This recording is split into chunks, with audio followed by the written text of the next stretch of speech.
L'une des plus grandes armes que Satan utilise, c'est la peur. Ce n'est pas d'abord la sorcellerie. Si tu as peur de travailler, tu as peur de sortir, tu es mort. Dans votre vie, ne suivez jamais la peur. La peur est un esprit. Et Dieu ne fait pas peur aux gens. Chaque fois que tu as peur, Dieu n'est pas derrière. Même une prophétie qui est libérée et tu vois que tu as peur, ça ne vient pas de Dieu. Même quand c'est dangereux, Dieu te dira ne crains pas. Regardez, quand Jésus était dans la barque avec ses disciples, quand le vent commençait à souffler, il a dit ne craignez pas, calmez-vous. Quand il est ressuscité et qu'il est entré dans la salle, les gens ont vu comme un revenant. Revenant fait peur, ne craignez pas. Lorsque l'ange est venu voir Jean pour lui donner la prophétie, l'ange était bizarre. Son visage était comme le soleil à son midi. Ses mains étaient comme du feu. Quand l'apôtre a commencé à m'appeler, ne crains pas. Dieu ne fait pas peur. Quand tu dois faire quelque chose, tu as peur là. C'est ça qu'il faut faire. C'est ça même qui a te fait aller loin.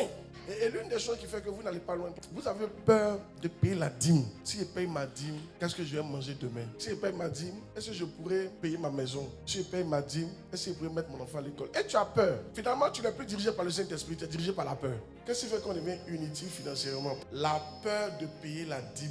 Matthieu 25, 25.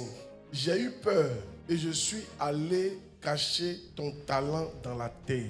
La peur est un mauvais esprit qui paralyse les chrétiens et qui les rend inactifs. C'est peut-être l'une des plus grandes forces qui empêche les gens d'utiliser leur talent. Dieu ne nous a pas donné un esprit de peur. On dit que c'est un esprit d'audace. Le Saint-Esprit va t'amener à faire des choses qui font peur aux autres. Je me souviens quand j'ai commencé le ministère en plein temps, il y a un monsieur qui a envoyé une proposition pour moi. Il dit, allez lui dire que faire le ministère à Cocody est dur. Qui ne va pas gagner membre? Le gars a peur. Non, je lui ai dit, moi, je n'ai pas peur. N'ayez pas peur de payer votre dîme. N'ayez pas peur de donner des millions à Dieu. N'ayez pas peur de donner vos terrains, maisons, etc.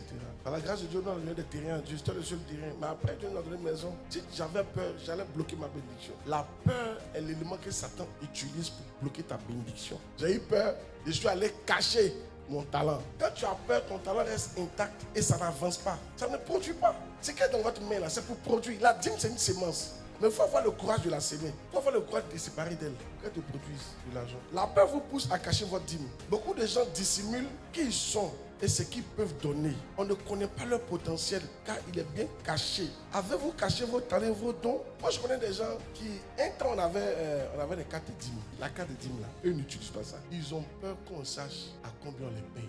Ne cachez pas le talent que Dieu vous a donné pour aider dans sa maison. Sinon, c'est inutile. Tu ne vas pas aller loin avec ça. Tout talent qu'on te donne que tu ne peux pas utiliser pour faire avancer l'œuvre de Dieu, tu vas finir par perdre ce talent. Donc, n'ayez pas peur. Attends, si tu n'es pas dit même, et puis quoi? Il ne faut pas seulement dire aux gens c'est tout. Mais il ne faut pas que tu aies peur de dire à ton pasteur. Il y en a qui ont peur. On sache qu'ils ont l'argent. Pourtant, dans le monde là, quand ils ont l'argent, quand ils vont au maquis, ils font tout pour que le diguier sache. Cachez pas vos moyens devant vos bijoutiers, vos couturiers. Mais pourquoi devant Dieu vous voulez cacher votre argent? Pourquoi à l'église tu fais comme si tu n'as rien? Mais jusqu'à quand tu vas continuer comme ça? Que la peur de faire ce que Dieu te demande te quitte au nom de Jésus-Christ. Que la peur de payer ta dîme te quitte au nom de Jésus-Christ.